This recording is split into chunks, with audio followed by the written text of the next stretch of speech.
বর্তমানে ম্যাক্সিমাম মানুষের মনের মধ্যেই কিন্তু এই চাহিদাগুলি থাকেই। তারা চায় যে একটা সুন্দর আমার বাড়ি হোক, একটা মনের মতো গাড়ি হোক, আমার ভালো ভালো পোশাক থাকুক, দামি জুতো থাকুক, আমার হাতে একটা দামি মোবাইল থাকুক, এগুলি কিন্তু চাই। কিন্তু আগামী 10 বছরের মধ্যে মানুষ এগুলির থেকে অনেকটা দূরে সরে আসবে। তাদের তখন মূল চাহিদা থাকবে মানসিক শান্তি। সবাই একটুখানি মানসিক শান্তির পিছনে ছুটবে। তার কারণ সম্পর্ক। যত দিন যাচ্ছে ততই কিন্তু সম্পর্ক নষ্ট হয়ে যাচ্ছে। সম্পর্কের মধ্যে না সেই বাঁধনটা আর নেই, সেই টান, সেই মায়া, সেই যে গভীরভাবে একে অপরকে ভালোবাসা, একে অপরের প্রতি বিশ্বাস, বা একে অপরকে শ্রদ্ধা করা, একে অপরের মন বুঝে চলা, একে অপরের ভালো লাগা খারাপ লাগাকে গুরুত্ব দেওয়া, একে অপরের মনের খোঁজ রাখা, এগুলো না বন্ধ হয়ে যাচ্ছে। মানুষ এখন সম্পর্কের মধ্যে থাকছে, কিন্তু সামনের মানুষটি তাকে নিয়ে হ্যাপি কিনা, তাদের সম্পর্কটা কেমন চলছে, বা সম্পর্কের মধ্যে কোনো একটা প্রবলেম এলে সেটা দুজনে মিলে সলভ করা, বা দুজনের সঙ্গে বসে কি সমস্যা হচ্ছে সেটা নিয়ে আলোচনা করা, এগুলো না মানুষ করছে না। এখন সম্পর্কটা কেমন জানি সোশ্যাল প্ল্যাটফর্মের ওপর নির্ভর করে। মানে কিছু একটা হলো, সঙ্গে সঙ্গে ব্লক করে দেওয়া, সঙ্গে সঙ্গে স্যাড স্ট্যাটাস দেওয়া, সঙ্গে তাকে টোটালি সোশ্যাল মিডিয়ার সব জায়গা থেকে সরিয়ে দেওয়া, এগুলো কিন্তু করতে কয়েক মিনিট সময় নিচ্ছে। মানুষ ভাবছেই না যে আমার কোনো একটা কারণে হয়তো ওর রাগ হয়েছে, সাময়িক ও আমাকে হয়তো দুটো কথা বলেছে, আমি একটু ওকে মানাই। এই যে মানাতে যাওয়া, এটা করার কেউ প্রয়োজনই বোধ করছে না। সবার মধ্যে যেন একটা ইগো কাজ করছে। সবাই ভাবছে যে আমি কেন আগের থেকে সরি বলবো, বা ওকে কেন মানাতে যাব, তাহলে আমি তো ছোট হয়ে যাব।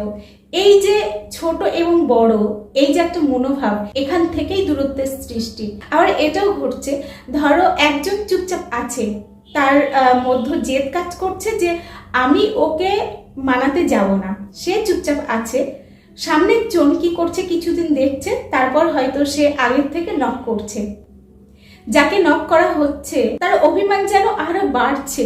সে এটা ভাবছে না ও আমার কাছে এসেছে তাহলে প্রবলেমটা সলভ করে নিই, সে কিন্তু নিজেকে দামি ভাবতে শুরু করছে এবং তার কাছ থেকে সরে যাওয়ার চেষ্টা করছে। সে প্রবলেম সলভ না করে ভাবে ভাবে বুঝিয়ে দিচ্ছে তোমার থেকে আমি সরে যেতে চাই। এবং এরা কিন্তু বসেও থাকছে না।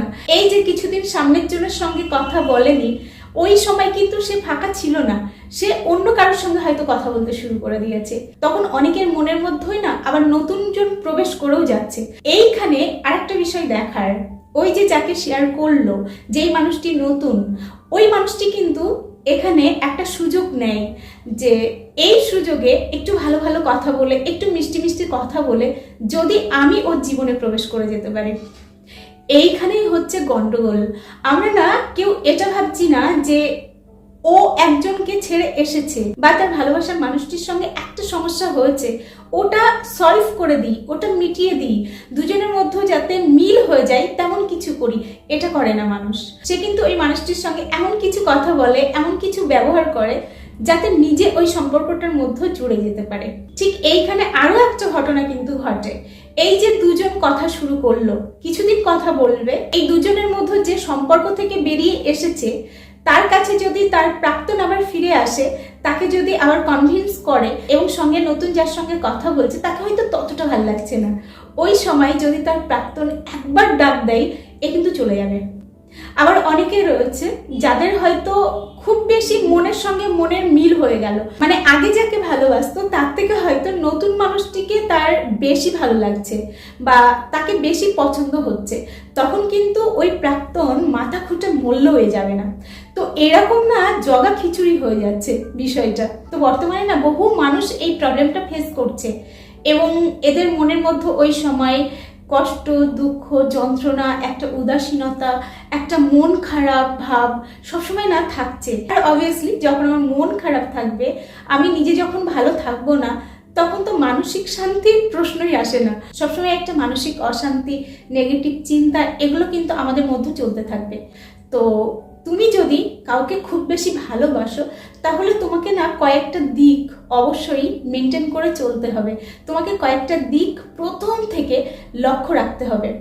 যেমন তুমি কাউকে পাগলের মতো ভালোবাসতেই পারো, কিন্তু তুমি নিজের মধ্যে অবশ্যই চেক করো দিন শেষে তাকে নিয়ে তোমার মন হ্যাপি কিনা, তুমি কি মানসিক শান্তিটুকু পাচ্ছ, তুমি যে সম্পর্কটা মেনটেন করছো বা যে সম্পর্কের মধ্যে রয়েছো সেই সম্পর্কে তুমি কতটা হ্যাপি, এটা অবশ্যই কিন্তু লক্ষ্য করো। ওদের মধ্যে অনেকেই কিন্তু বলে আমি যে সম্পর্কের মধ্যে রয়েছি আমার ভালোবাসার মানুষটি আমাকে ততটা গুরুত্ব দেয় না, আমি ওকে যেটা বলি সেটা ও শোনে না, আমার সবসময় বিরুদ্ধে যাওয়ার চেষ্টা করে, আমার মন যাতে খারাপ হয় ও সবসময় চেষ্টা সেরকম কিছু কাজ করার। তো আমি এটাই বলবো, এটা যদি দীর্ঘদিন ঘটতে থাকে তাহলে বুঝে নিও তুমি একটা রং সম্পর্কের মধ্যে রয়েছো এবং পরবর্তীতে তোমাকে কিন্তু এই সম্পর্কটা নিয়ে ভুগতে হবে। তো এখন থেকে চেষ্টা করো যে প্রবলেমগুলো আসছে সেগুলো সলভ করার। কিন্তু তুমি যদি দেখো তোমার সামনের মানুষটি কিছুতেই তোমার মন বুঝছে না, তুমি কি চাইছো বা তোমার কষ্ট হচ্ছে সেটুকু যদি সে না বোঝে, তাহলে তুমি এখন থেকে সতর্ক হও এবং পারলে এরকম সম্পর্ক থেকে নিজেকে সরাও। কারণ ওই যে বললাম, সম্পর্ক যদি সুন্দর না হয় তুমি কিন্তু শান্তিতে ঘুমাতে পারবে না, তোমার মধ্যে একটা কষ্ট কাজ করবে এবং খারাপ লাগা থাকবে, যার প্রভাব কিন্তু তোমার কাজে পড়বে। তো এখন থেকে বিষয়টা সলভ করার চেষ্টা করো। 2 নাম্বার যে বিষয়টি অবশ্যই দেখবে সেটি হলো তোমরা একে অপরকে কতটা বিশ্বাস করতে পারো।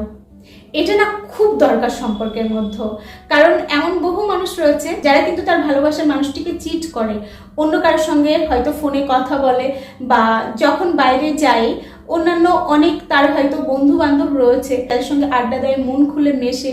তো তোমাকে সেটা কিন্তু না জানিয়ে, দেখো আমাদের বন্ধু থাকতেই পারে, কিন্তু যদি দেখো যে তোমাকে লুকিয়ে ওই কাজগুলি করছে তাহলে কিন্তু সামথিং ইজ রং।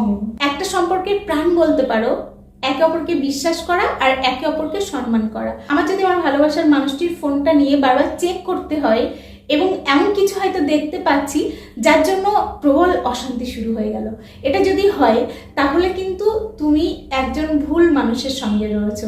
কারণ এই মানুষগুলি না কখনো নিজেকে শুধরায় না, কারণ তুমি থাকাকালীন তাকে অন্য কারোর সঙ্গে কথা বলতে হচ্ছে, তার মানে তুমি তার জন্য এনাফ নও, তাই না? তো আমি যদি আমার ভালোবাসার মানুষটির পুরো মনটুকু জুড়ে না থাকতে পারি তাহলে তার জীবনে থাকা না থাকা তো সমান, তাই না? কারণ মানুষটি যদি সম্পূর্ণরূপে আমার না হয় তাহলে সম্পর্কটা কখনোই মজবুত নয়। 3 নম্বর যে বিষয়টি অবশ্যই লক্ষ্য করবে সেটি হলো তোমাদের মধ্যে বোঝাপড়া কেমন। বোঝাপড়াতে যদি কোনো সমস্যা থাকে তাহলে কিন্তু সম্পর্ক কখনোই সুন্দর হয়ে উঠবে না।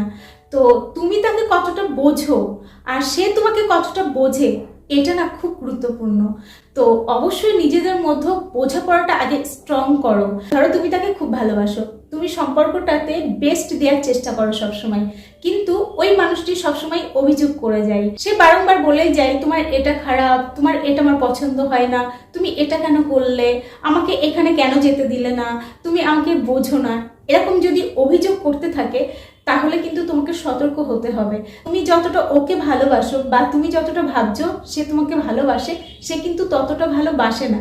কারণ আমরা যদি কাউকে খুব বেশি ভালোবাসি তার বিরুদ্ধে কোনো অভিযোগ বা অভিমান আমরা মনের মধ্যে জমা রাখি না। আমরা কিন্তু যাকে খুব বেশি ভালোবাসি তাকে চেষ্টা করি সে যতটা আমাকে ভালোবাসছে তার থেকেও বেশি ভালোবাসতে। তো পরিশেষে এটাই বলবো, কাউকে তুমি পাগলের মতো ভালোবাসছো ঠিক আছে, কিন্তু দেখো তুমি যাকে এতটা ভালোবাসছো সেই মানুষটি তোমার ভালোবাসার কতটা গুরুত্ব দিচ্ছে, এটা কিন্তু অবশ্যই দেখো। তো চলো আজকের ভিডিও এখানেই শেষ করছি। এতক্ষণ আমি তোমাদের সঙ্গে ছিলাম, তোমাদের বন্ধু রয়েছিলাম আর কি। আবার তোমাদের সঙ্গে দেখা হচ্ছে নেক্সট ভিডিওতে। ততক্ষণ সকলে ভালো থেকো, সুস্থ থেকো।